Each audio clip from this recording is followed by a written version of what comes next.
तो आगे क्या जो प्रोटेस्ट होंगे, आगे क्या? अभी तो बातचीत ही है और मीटिंगें हो रही हैं। जैसे कल बिजनौर के अंदर मीटिंग थी, भाजपा पे मीटिंग थी जो मुझे शामली में है। आज भी एक मीटिंग शामली में थी जो टीचरों की थी। कल बुलंदशहर में है, फिर प्रयागराज में 27 तारीख की। तो ऐसे ही मीटिंग पूरे देश भर में चलती रहेगी। 17 तारीख की सिसोली और तमिलनाडु में मीटिंग है, उसके बीच में और भी रखी हुई मीटिंग है। आपका नाम? अशोक बालियान। बादल साहब, कल पंजाब में धान की फसल को लेकर एक बड़ा प्रोटेस्ट होने जा रहा है।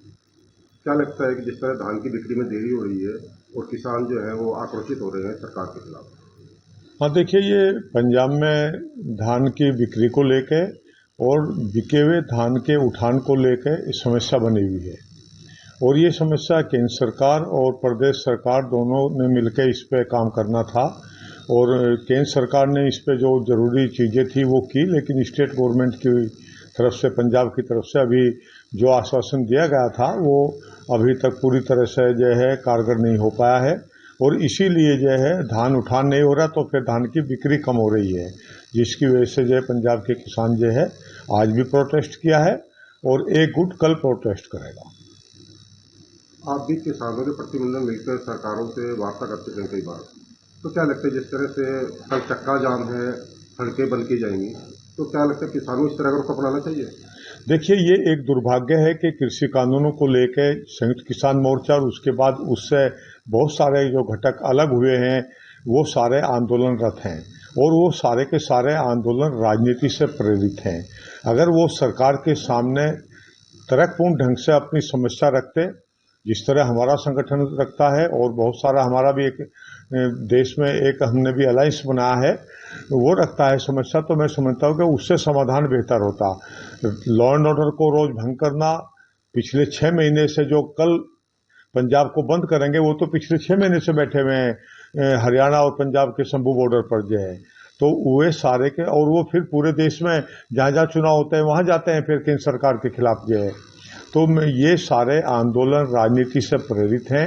ये सच बात है कि एक तरफ किसान की समस्या है, लेकिन उतना ही सच ये भी है कि ये जितने भी आंदोलन है, जिन्होंने आज आंदोलन किया वो सारे के सारे पंजाब के चुनाव में, कृषि कानूनों के बाद पंजाब के चुनाव में सबने चुनाव लड़ा और सबको 1000-2000 वोट मिली और फिर वो प्रोटेस्ट करते हैं, तो उनके प्रोटेस्ट से फिर किसान का भले होने वाला नहीं है।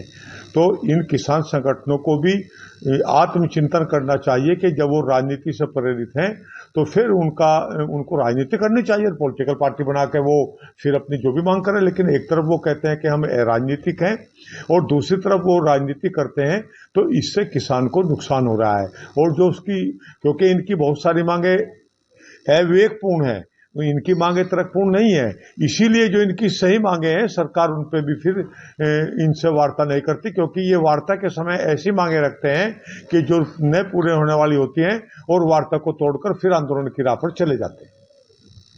गन्ना सीजन शुरू हो गया है, तो ऐसे में क्या लगता है गन्ना मूल्य भी एक बड़ी किसानों की समस्या है, क्योंकि जो मूल्य पिछले कई साल से चला रहा है अभी उसमें ज़्यादा बढ़ोतरी नहीं हुई है।